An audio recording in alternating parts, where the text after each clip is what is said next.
गरीब साध साध सब नेक हैं, आप अपनी ठोरे। जो सतलोक ले जाएंगे वो साधु कोई और।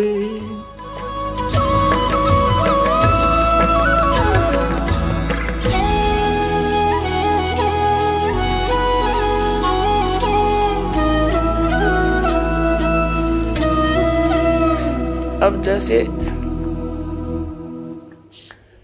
एक ब्राह्मण व्यक्ति था, घना दुखी था अपने प्रारब्ध के कर्मों से। उसके संस्कार के अंदर से उसके भाग्य में इतने कष्ट थे।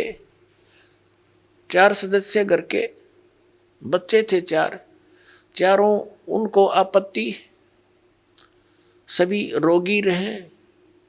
कहीं झाड़ फूक करवाता है, किसी संतों के पास जाता है जो साधना और विधि बताते हैं, सब करता था, कंगाल हो गया। वो एक दिन रामानंद जी के पास गया और परमेश्वर कबीर जी भी स्वामी रामानंद जी के पास विद्यमान थे। स्वामी रामानंद जी से उस ब्राह्मण दुखी ने कहा कि स्वामी जी, ऐसे ऐसे आपदाएं मेरे ऊपर आ रही हैं, आपने जो भी साधना मुझे बताई मैंने सारी कर ली, पर कोई लाभ नहीं हुआ। तब रामानंद जी कहते हैं, स्वामी रामानंद जी, कि भैया ये आपके प्रारब्ध का कष्ट है, ये तो भोगे ही पार पड़ेगी। यानी दुख जो है ये पाप से होते हैं। पूर्व जन्म के हमारे जो संस्कार संचित हैं उनमें से कुछ पुण्य एवरेज में और कुछ पाप लेकर के एक मनुष्य के जीवन निर्धारित किया जाता है प्राणी का। उसको प्रारब्ध कर्म कहे जाते हैं। जिसके पूर्व जन्म के पाप ज्यादा हैं उसके जीवन में उन पापों की रेशो ज्यादा है, और पापों से संकट आते हैं, कष्ट आते हैं, तो उनके जीवन में कष्टों की श्रृंखला सी बन जाती है। वो श्रृंखला उस ब्राह्मण भक्त दुखी के बनी हुई थी। परमात्मा ने कहा कि महाराज, कबीर परमेश्वर ने कहा स्वामी रामानंद जी को कि स्वामी जी,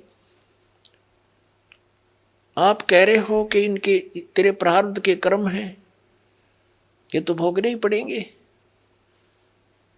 तो परमेश्वर ने कहा फिर भक्ति की आवश्यकता क्या रही? यदि जैसे कर्म लिखे हैं पुण्य और पाप यही सब कुछ प्राप्त होंगे तो भक्ति की आवश्यकता क्या स्वामी जी? तो स्वामी जी कहता, बेटा बच्चा क्या बताऊं, वेदों में ऐसा ही लिखा है। परमात्मा बोले, तुमने वेदों का कह का भी पता को नहीं, वेदों का नाम लेते हो, स्वयं भ्रमित हो, जनता को मिसगाइड किए बैठे हो। अब स्वामी रामानंद जी तो परमात्मा को देख रहे थे, देख कर आए थे सतलोक में। वो फिर उसके बाद ज्यादा अटपट नहीं करते थे, लेकिन अपनी अल्प बुद्धि का परिणाम जरूर दे देते थे कभी ना कभी। तब परमात्मा ने कहा कि वेदों को आप पुनः देखिए, उसमें स्पष्ट लिखा है कि परमात्मा घोर पाप भी नाश करता है आपके जीवन का, प्रारब्ध का, सत साधना करने वाले का। नहीं तो फिर भक्ति की आवश्यकता क्या है? जाइए नो के नो दे टूटेंगी भक्ति इंसान की, फिर क्या यूज भक्ति का? अपनात्मा जैसे किसी के पैर में कांटा लगा हो और वो किसी के पास जाता है, वो देख जाकर कहता है भी तेरा जो कष्ट है, पीड़ा जो तुझे कांटा लगा हुआ अंदर गहरा, ऊपर नहीं दिखता वो, तो उसके लिए समाधान क्या है?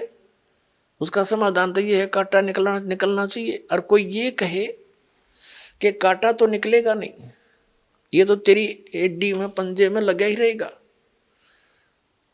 और भक्ति कर आगे का जीवन तो सफल हो जाएगा। यानी जो तेरे प्रारब्ध के कर्म है ये तो तुझे भोगने पड़ेंगे, और कोई ये कहे कि भक्ति कर आगे सुखी हो जाएगा। पुण्यात्माओं को ये कहे कि तेरे पैर का कांटा तो निकला नहीं, और जूता पहन ले आगे कांटे ना लगेंगे, तो कांटा लगे पैर में जूता पहना नहीं जा सकता, वो तो कांटा निकले। और फिर उसको सलाह दी जा कि जूता मत निकाल दिए सफर में, तो उस डर के मारे के कहीं फिर ना बात बिगड़ जा, वो कभी जूता नहीं उतारे फिर उस सफर में।